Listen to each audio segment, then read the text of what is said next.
Raise your horns high and let your spirit flow. It's the classic metal wrap-up show. Feel the rush, let the loudness grow. It's the classic metal wrap-up show.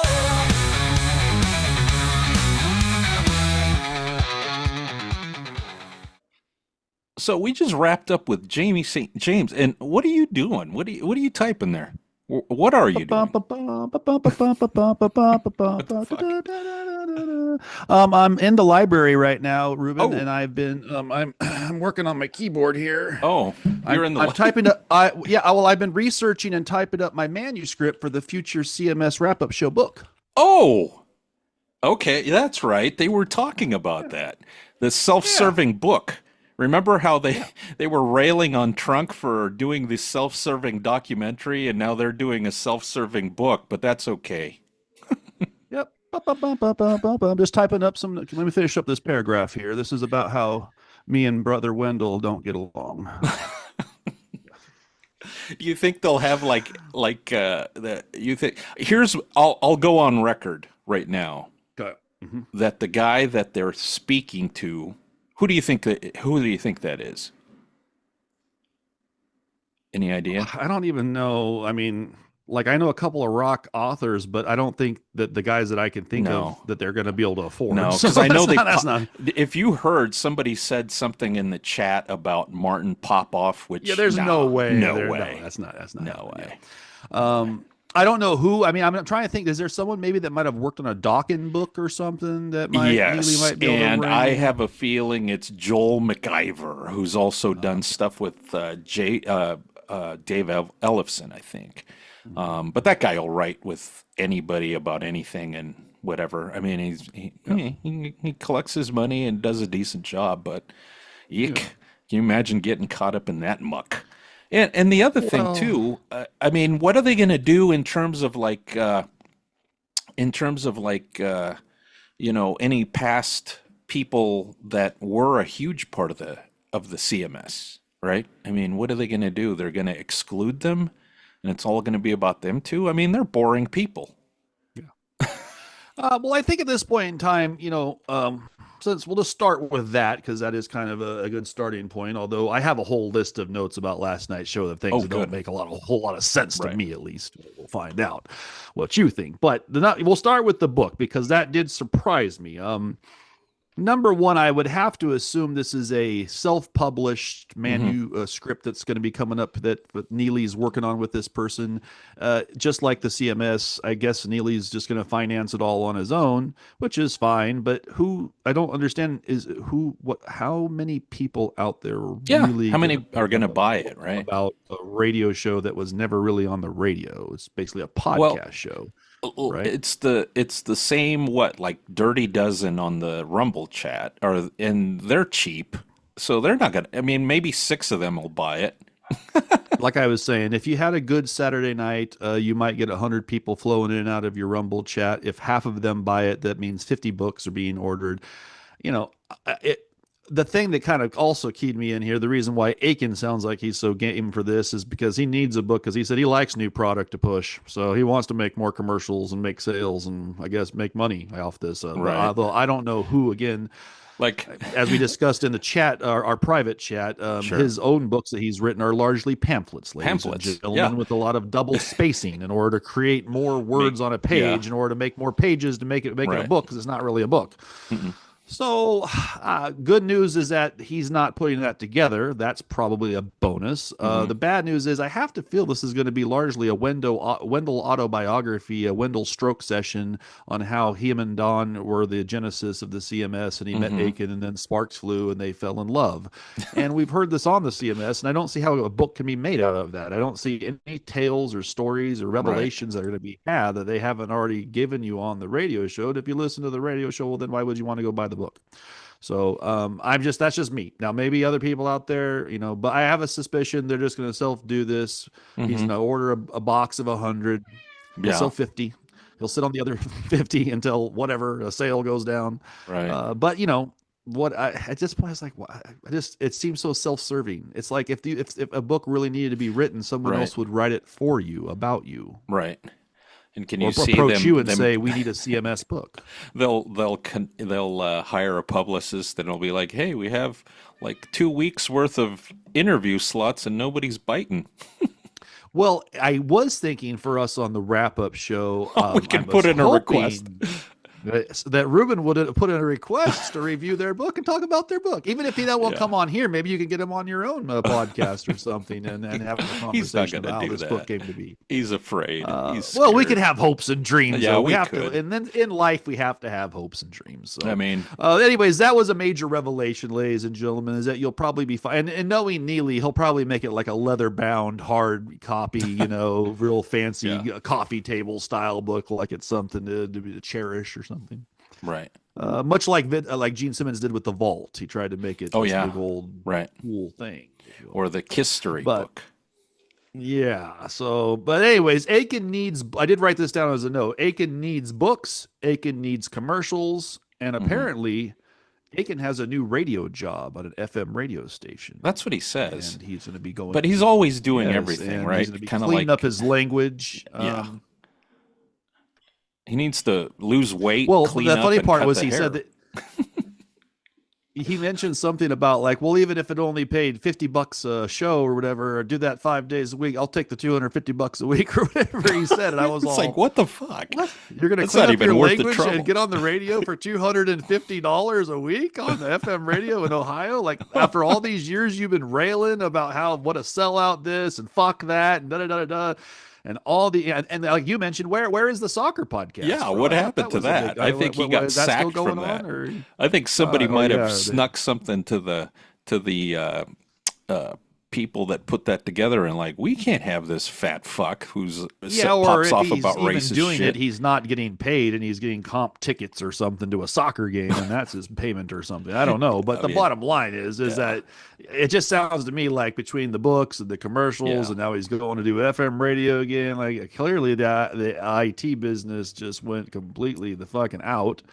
And AI is not keeping up yet on the bills, so it sounds like he's hawking stuff, selling stuff, willing to do anything. Here's the thing, though. You can do AI. Andrew can do AI. If I ever figured it out, I could do AI. Why do you need a guy like Aiken to do AI for you?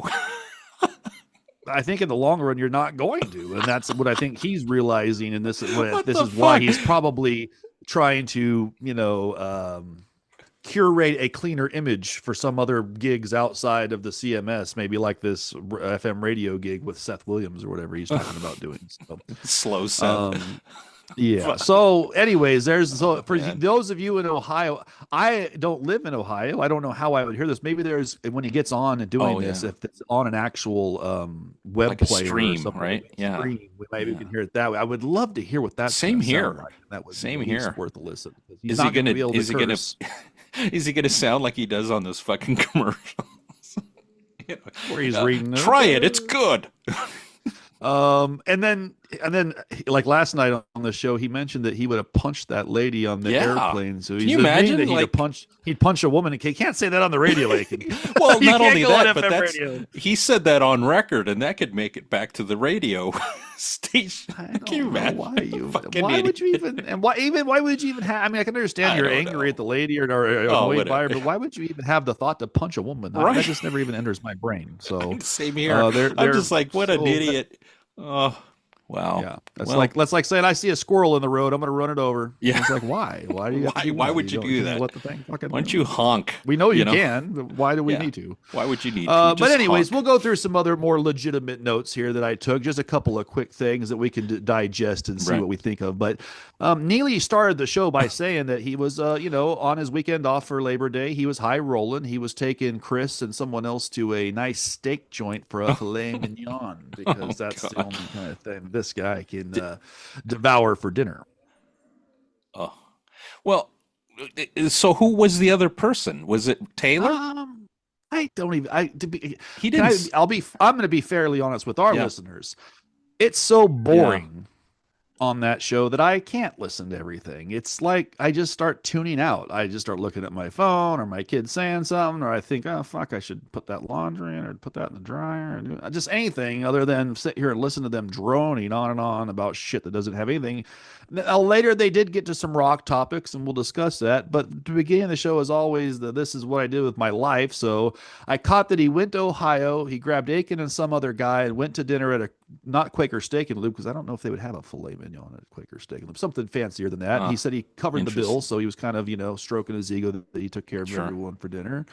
And that Aiken admitted that forces him out of the house, and that Aiken's trying to do more of that because he thinks that he's in some kind of a headspace where he's maybe in fear or depression to leave the house, I guess. Well, you fucking idiot. I mean, we've known he's been depressed for how long? How many months? I mean, yeah, if you don't leave the house, you're going to get depressed. Out, bro. Like, yes, this is why you should not have the groceries delivered, bro. This is why you should go do some things yourself. You could drive through a car wash and wash a car, or you could pull up to a thing and do the fucking thing and do it and get some exercise and actually get some and invest some time and effort into what you're doing. I'm just saying, sometimes doing that helps the body move around a little bit. At least keeps it active enough to where you're not feeling like I'm stuck in the fucking house at the computer 24/7. Okay. All right, so you were saying about the dinner. Jeez. Well, yeah, I mean, if going to a steak dinner is getting out of the house and like a big deal, that's kind of like a sign that you're not doing shit, bro. Like that's something some of us go do multiple times a week. Where it's like we have to eat. You know what I'm saying? Come on. So, anyways, that was weird. He's like admitting, and if he is admitting that, hey, I support you, Aiken. Get out of the house, throw on some clothes, take a shower, get in your car, make the car run a little bit, drive over to the grocery store, hit the post office, just do something. Even go to the fucking bar and watch a ball game there or something. Anything other than just staying in your fucking house, bro. Then Neely went on a long story about how he went to visit his father. Father Dayton, my father, technically speaking, although I'm unacknowledged. And I am not going to be a part of the CMS inheritance, and that's very clear by some of this talk we're going to have right now. So Father Dayton took my older brother Wendell aside and was giving him the family history lesson, as I've heard before, about being from Kentucky. Our people are from Kentucky, and we were farmers.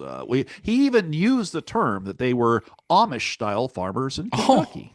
Oh, he finally did it. He said they were, he said they were Amish-style farmers in Kentucky. He's embracing. They literally were tending they were tending to their own goats and cattle and growing their own grains and hays, and everything was in house. Basically, is what it sounds like. So Father Dayton gave Wendell a large metal anvil that came from great grandpa in Hazard, Kentucky, that he used, and so. Wendell's going to put this as some kind of a display mount inside the CMSA studio by the fireplace so we can reminisce about our grandfather banging the anvil outside the Amish farm in Kentucky. This is something we got to like reminisce about. Right. Brings a little tear to the eye thinking about great-grandpappy Neely. Anyway, so that was interesting. He got an anvil, and then this is the one that maybe later after Father Dayton passes, I might have to bring up in an estate court, because he handed Neely from Gramps in Hazard, Kentucky, great grandpa Neely, a 1930s bolt-action Remington rifle.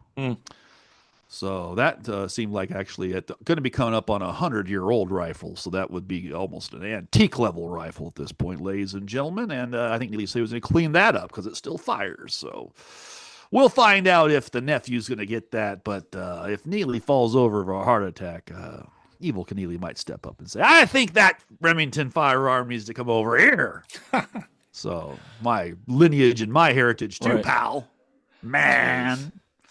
So anyways, he was going down memory lane, discussing their Amish heritage, and so pumping that up. They discussed the book, which was obviously what we discussed earlier, and then they discussed Aiken being back in the radio and doing that. They discussed this. They finally got into some rock and roll stuff. So I got up that Sebastian Bach lost his shit. You've heard about this, Ruben, correct? The female fan who wanted a hug. And apparently, it caused some turmoil for Mr. Bach and his wife backstage. Made him feel bad. He couldn't shuck and jive his way out of that routine, and so he got caught So, trying to. Some so old heifer what wanted a hug. was the thing? Because I know he had said something about throw her out. It's something about she wanted a hug or something stupid shit like that. So before the show, it sounds like she Yeah. approached his wife and said, "Could you introduce me to Seabass so I can give him a hug?" And Huh. that was enough to light his fuse and cause him to see her from the stage and, you know, throw her out of the show, call her out in public. And she probably, there's a photo of her giving him the middle finger as he's on the Mhm. stage doing that. So she had an appropriate response. Sure. And I just don't understand. Like, are you and your wife so? I'm kind of with the CMS on this one. Are you guys so nervous in your relationship that a hug is going to break the whole fucking marriage apart? Like, Yeah. from a fan? Yeah, Really? I don't get it. What do you do at the meet and greets? Do you like have them stand over there and you're over here and you're like this taking a picture with them? Like, yeah, can't get too close. My wife will flip out. How Hmm. does this work, Mr. Sebastian Bach? And at some point in time, don't you put your foot down and say, I'm fucking Sebastian Bach. I can Right. hug whoever the fuck I want. I mean, you know what I'm saying? Like, they're my fans. Like, this is part of the gig. I got to earn the bread here, lady. That's paying for your fancy lifestyle, bitch. So that's where I would be. But apparently he took it like the girl asking for the hug was the problem and not his relation. That's So weird. let's just be honest. As much as I'd like to predict a Skid Row reunion, that kind of behavior Yeah. right there, and if that kind of a situation is that volatile with his wife, I don't see Rachel and Snake ever going No. back to that. Then they probably Can, will pick up the guy off the YouTube who can sing out of Uganda and sounds like Sebastian right. Bach. And don't you Yeah. think, I mean, you can almost envision Rachel sending the link to that video to Snake going, see, this is why I don't want that motherfucker in this band. Very Yeah. much so, Yeah. and it makes you wonder. Like, I mean, and then they have. But at their point, man, what else are they gonna fucking do? Because Right. that's the only guy that anyone wants to sing those songs at this point. Yeah. Anyone else you're gonna bring in is automatically the third guy So, at best. do you remember that bottle incident with Bach? Yeah. I mean, that was back when, what, like 91, Yep. 92 maybe? Yep. So here you are, what, like 30 plus years removed from that, and he's doing stupid shit like this. I mean, Yep. I mean, And it's then, just like, like Andrew pointed out, the time he was at Rocklahoma, didn't he have some freak out at a fan at Rocklahoma? yeah, I believe he had a freak out over someone wearing a Vixen. No, was it a No? What was the band he was in before? Madam X. Madam X, They yeah, were wearing a Madam X shirt, and he called them out and fucking cussed them out from the stage for wearing the Madam X shirt or right. whatever. I mean, the guy has got a little bit of a screw loose there, and I'm not quite able to put my finger Well, on I know, why. I know he loses his shit if he sees somebody with a Metal Sledge T-shirt.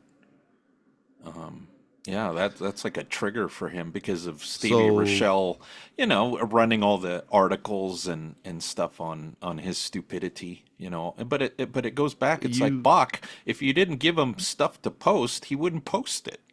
if you give the ammunition out there and you put it out there in the public domain, it's going to be picked up and used against you. And Mm, so, I mean, this is what we're trying to say with the CMS. Like, maybe don't talk about beating women and being racist. That might not be a good idea because later that could be used against you. And so, I mean, even just like whether I care about their show or not, like that's just not good business for anybody. It's just not a smart thing to do. So, I don't know if at this point in time, I think he's just let's just be honest.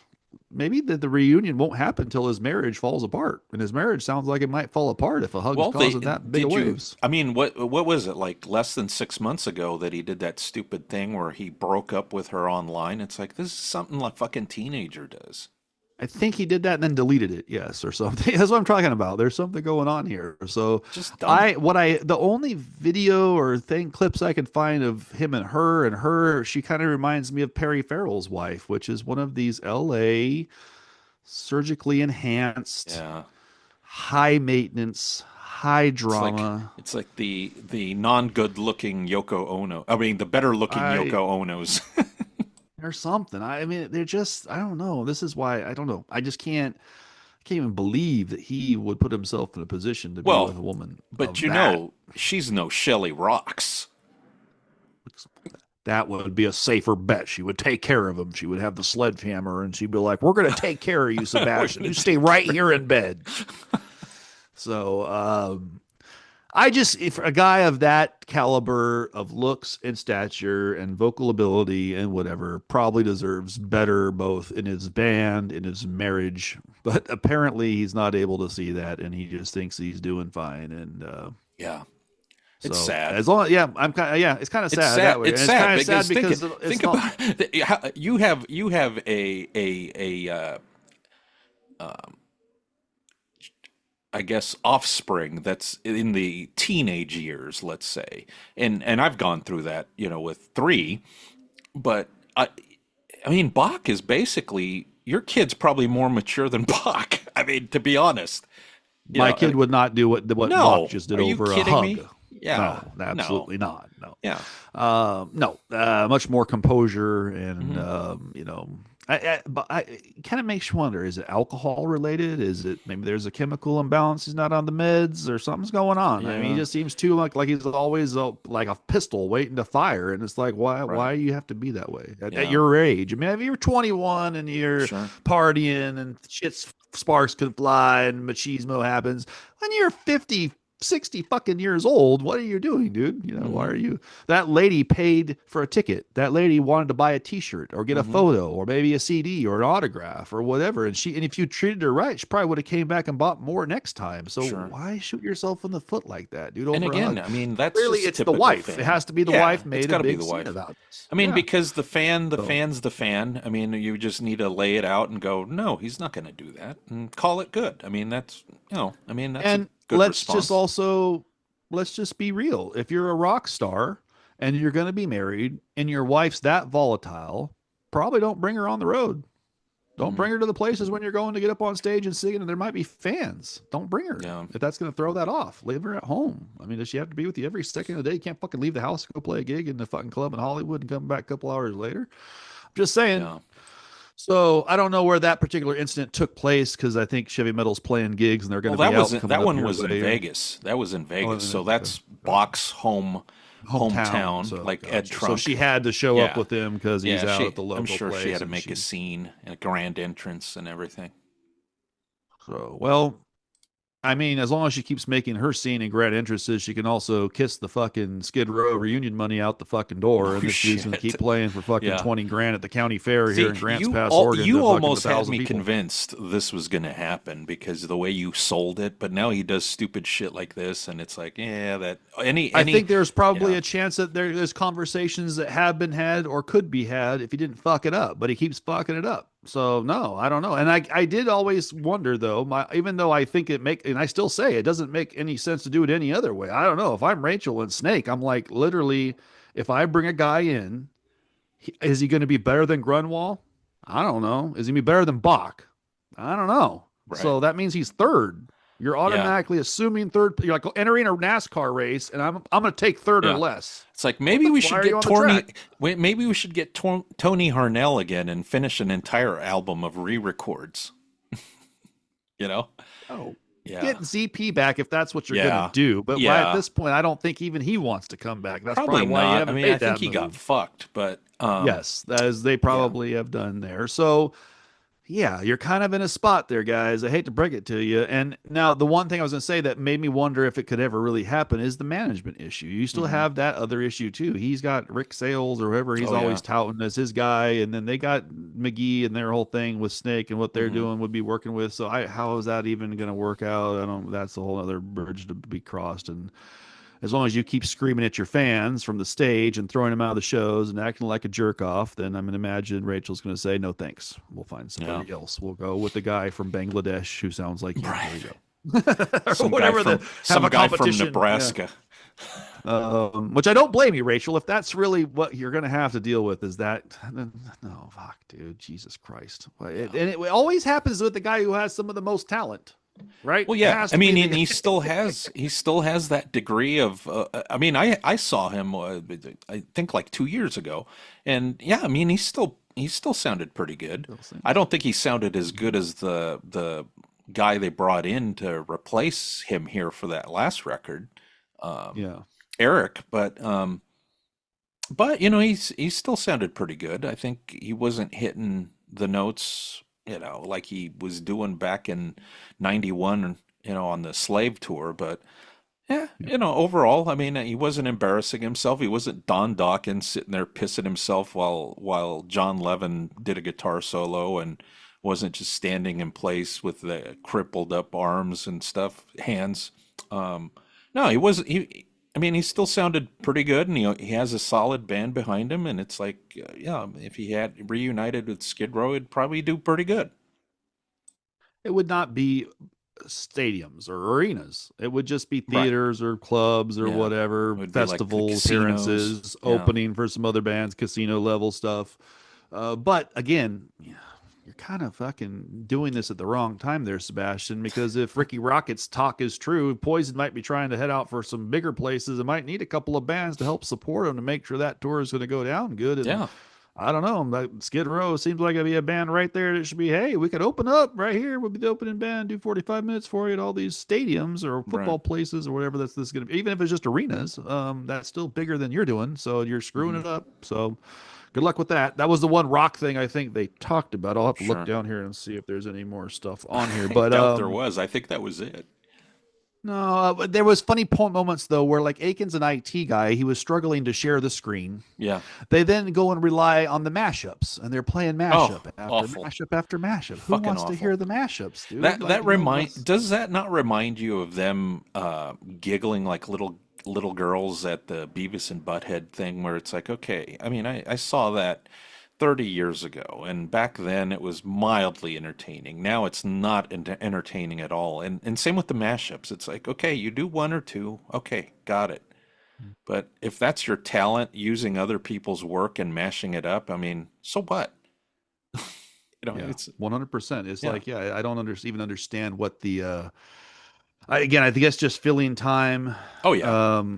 That's the only thing I could think that they were trying to do at that point because that didn't really have any. And even the people in the chat room were all saying this is not something we want to be hearing. Why are we hearing this? Right. And But they're the clones. They're the idiots. That's their target audience. so if they're waving the flag saying, "Come on, we don't want to hear this," And did you not say, was it you or Andrew, one of you two, that said that one of those idiots said that the show should be 8 hours? My God. yes, I believe Jackal was Oh, in the of chat course. room, according to what Andrew said, touting 8 hours of time there, I might have even seen that when I glanced in the room. I do leave the chat open when I'm watching it on Sure. my TV from the Rumble app on my Roku, but Mhm. yeah, 8 hours? No, no, no, no, no, no. That's Yeah. going the wrong way. He said it goes by so fast. I'm like, no, no, no, no. Yeah, because he's shit faced. Hmm. Man, You have nothing else to do in your life, clearly, Mr. Jackal, sure. besides wear a pilgrim hat and put on Deep Purple's fucking whatever album again and again and again. So, Yeah. let's again boomer stuff that's for boomers. Right. A couple last minute music things they did cover that we should probably cover that are topics to be discussed. Um, Judas Priest and Alice Cooper's not selling tickets. And I heard this for more than one, the thing they brought up on their show, which was another guy's, the Scoto guy over on the East Coast that does a podcast or a Oh yeah, rock yeah, yeah. news type of Right. thing. But I saw another clip on the internet of a guy who was pointing out that when he went to get tickets for this concert, Mhm. they're 2-for-1s. Mhm. They're just massive swaths of just open seating and no one. And that's what I saw, because you remember I would mentioned it's like they're in at the Wheatland Amphitheater. That's like the closest thing to us. And I Yeah, was looking I at want prices, and I'm like, interesting. $80 it looks like and gets you on any kind of actually sitting seat that's below the Right. lawn area. Right. Now that Wheatland Amphitheater, Toyota Amphitheater, I've been there. I've seen Tom Petty and the Heartbreakers, the Black Crows there. I've seen a lot of bands there. I believe I saw an Ozfest there once or twice Oh, I'm when- sure. back in the old Yeah. days. Yeah, it's been there a long time. But the point is, I think it's like 18,000 when you Mhm. count the lawn and everything. There is no No. chance in hell that they're getting anywhere near that into that place for this show. So that does make me wonder, will they just say, get out of the lawn and everybody has come down to the seats and we're just, you know what I'm saying? Like, why would you want that people makes way up? sense. I mean, I've seen that happen at the at the Ridgefield Amphitheater, where the seats are really not sold well, and they instruct people to move forward because I mean what a bad look Why for go the sit in the performers, grass if right? They're going to be looking and at have like all a these bunch of empty empties. seats here, and then people way up there I can't even see on a hill. So if you're out there, that could be a good deal. I'm with Aiken on that one. You could probably get to go see Alice Cooper and Judas Priest on a 2-for-1, a hell of a seat of a good spot with nobody there, and be in this big old amphitheater with a hell of a production, all this stuff. I mean, that's actually not a bad idea. If I wasn't working a graveyard shift the night before, I would be going down to California to go see that show. I mean, it's the they're drive probably that's going to to kill me. lose their ass on that one, and Well, it's that's what corrosion I'm of, wondering. Yeah, corrosion of conformities, the opening band. That's so what you I'm can't saying. go wrong. So, I mean, fuck. For an actual seated seat down, in a good spot in front of the stage for $80 for all three of those bands. But I gotta tell you, I mean, I think Danzig was here this spring, and it was Danzig, Down. I forget what the other fucking bands were. I didn't go to see the other bands. Basically, went to go see Down, but it was at the Moda Center, which is like, well, I mean, I think like 19,000, 20,000 basketball capacity arena for the Blazers, and they curtained it off to the 6,500, right? So it was just a fragment. The lower seating area. They basically divided the arena in half, or a quarter of the arena, basically. But when I got there to see, I missed the first two bands. Got there right before Down went on, and I think it was only like half full. And I think it might have picked up slightly more once Danzig got there, but that was a poor turnout. I mean, they should have been more of a, at the Roseland or one of the other smaller venues, really. Yeah, and I mean, I don't know. I don't know all the numbers. It just makes me wonder, like, is this actually going to go down? Will there be some kind of, hey, we're canceling these dates because fuck, we only sold 2,000-3,000 tickets in an 18,000 seat venue. That may actually happen. I mean, shit. I mean, I think at this point, because those are all amphitheater gigs, I believe. All the Cooper Priest. All the ones I saw were pretty large venues, and so I do agree with the guy on that Scoto podcast. Looks like they kind of bit off more that they could chew with these two managements, thinking if we team up, we'll do better business, but. Alice Cooper tours every year. Well, and so does Priest. I mean, they're here every year. And if they really haven't taken any time off since Rob came back into the band, and and even when Rob came back in the band, I went to go see some of those initial reunion tours, and they were not playing stadiums or arenas. No, so I mean, why would they think now they're going to step up to even amphitheater level by themselves? It seems kind of like a stretch. When they were here last year. They had the same setup as Danzig. They had the 6,500 curtained off portion of the arena. Now that did well, but that was 6,000 people basically. Oh. That's pretty respectable. And I think it was Queensryche with them. Yeah, Queensryche and Priest. So that was pretty close to a sellout, I believe. And that was at the Moda Center. So again, it goes 20,000 configured into like 6,500. Yeah, and there's no shame in that. I mean, years ago, I saw Def Leppard in the early or maybe 2005-ish or somewhere around there, but they were at the old Arco Arena in Sacramento, but they did the same thing. Even them, because Sacramento was a smaller market, and it wasn't like I don't know. It wasn't Def Leppard's strongest album release or whatever. They did the curtain off the top of that thing because it's 16,000 people, and I think they put about 8,000 people in the lower area, and that was it. So I mean, I just don't understand, like, why did they think that they were going to do this? And then, like I think Aiken pointed out, we won't have this problem out on the West Coast, but in other areas of the country, doing this in October is going to be dicey weather for these outdoor amphitheaters. So that could probably be playing a part. And I also agree with the guy on the podcast and saying that some of these people like me might be saying, well, maybe I'll sit back and wait till it gets closer to the show to see if this even goes down before I pay for anything. And then when I do, if I go on the internet a couple days before, tickets might be fucking dumped at just bargain basement prices, So I don't know. I mean, for me, the problem is where I'm at. There's no way to fly there. I have to drive, and it's a 6-hour drive. Oof, I don't know. That is a long drive. So I don't know. Yeah. I mean, that may not even happen. I don't think. Well, that's why I'm wondering. Yeah, I might have to wait till at Oof. the end of September and see if this is even still on the board. Sure. But yeah, so bad business for whatever reason. For I don't think it's just them though. I think the whole country is not really doing. I think a lot of people are doing what Eddie Trunk's talking about, which is wait until about 48 hours before the show and say, Right. "Do you really want to go, dear? Oh, you want to go? Okay, let me Right. let me just order that up on the phone. Okay, Right. we'll go."